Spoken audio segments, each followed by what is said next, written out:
Reality Factor, the #1 cable news show for 16 years and counting.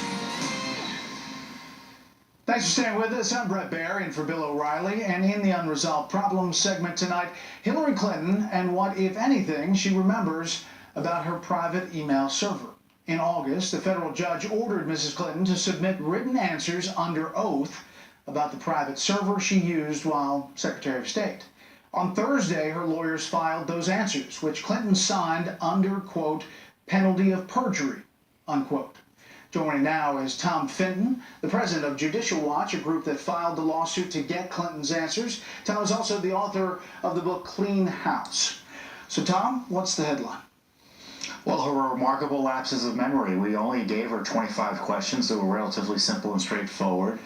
And I think 20 times she said, I don't recall. I do not recall why she set up, why the email system was set up to begin with. I don't recall if I ordered the destruction of records. I don't recall if I had any discussions about people asking for Clinton emails under the Freedom of Information Act. I don't recall if there were warnings about security. In fact, at one point, she didn't even want to answer any questions about whether she was warned specifically about her BlackBerry use, because it was not secure, and we now know she was warned and she understood the warning, yet she continued to use the BlackBerry anyway. But remarkable lapses of memory about pretty much everything related to the Clinton email issue, and I don't think it's terribly credible, and it shows that she doesn't want to disclose what she does recall about the email issue. There are some lawmakers on Capitol Hill who said in her testimony that she essentially lied, and they can prove that, but they have not brought anything forward, obviously, with the FBI. Is there anything in these documents, besides the I don't recall, that suggests she didn't tell the truth in these answers? Well, that's why you have lawyers, to make sure that when you present information like this, it's hard to make a case for perjury or misleading the court. But I think it's there in the sense that when you say, I don't recall something, and there are a bunch of documents and emails showing that, hey, you were involved in this, you should recall it, and it's not credible that you don't recall it. The judge may not say, hey, you go to jail or you're in contempt of court, but when deciding what finally to do about it, they may look at Mrs. Clinton's testimony here and find her allegation that I don't remember anything not to be credible. Quickly, where does this go from here? We're going to have to figure out what to do with these answers. We still have a pending request to depose her with another federal court judge. We may fight to get the answers from her that she refused to give us in this set of interrogatories or questions. And of course, we still have new Clinton emails coming to us almost weekly.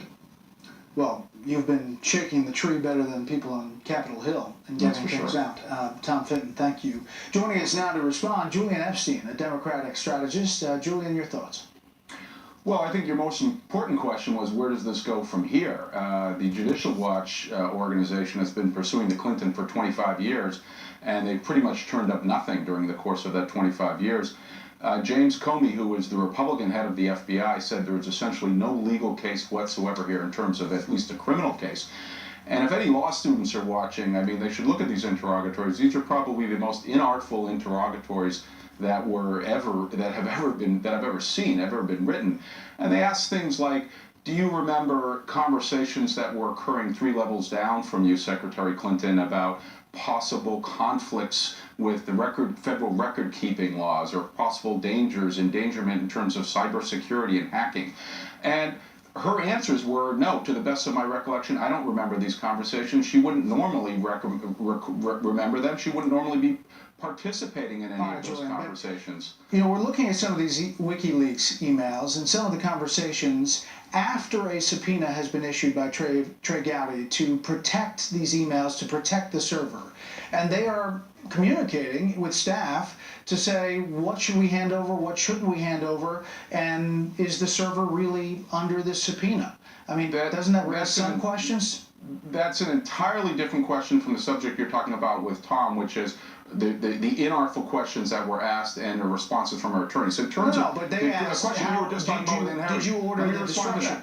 Yes, let me respond to that. So if a congressional committee, and I used to be staff director of that congressional committee, the Government Reform Committee, if a congressional committee subpoenas a document from Secretary Clinton. The question John Podesta would normally ask Cheryl Mills of the State Department is, should we hold these back? There would be two reasons legally that they would legally be entitled to hold them back. One is if they were subject to executive privilege.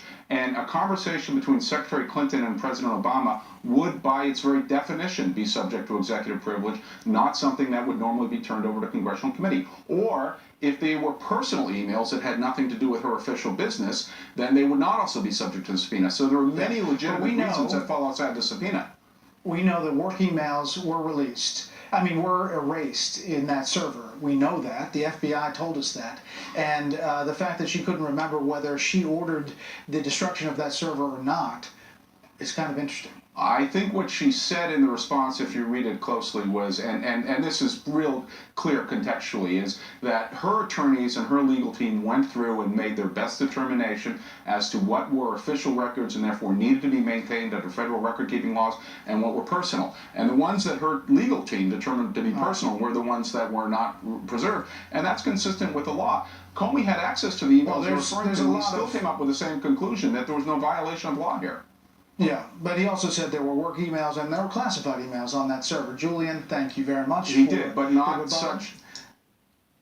Sorry about that. Had it run. Quick reminder, the film Killing Reagan, based on Bill's big bestseller, will debut at 8 p.m. Eastern Time on the National Geographic Channel this Sunday. Here's a quick sneak preview. You know, they have been underestimating us all our lives. It's true. Right? In Hollywood. They don't ever in for governor. They didn't give us a snowball's chance. Look how that turned out. It's the same thing here. I want to show them, mommy. I just need a chance to speak to the people. Standing next to Jimmy Carter. I can do this. I know I can. But just not without your faith. Have I got that? You know you have. Good. Be sure to check it out. Straight ahead, are U.S. and Iraqi troops getting ready to take on ISIS in its biggest stronghold? I'll talk to a man who used to command U.S. troops in Mosul about what lies ahead. My exclusive report, moments away.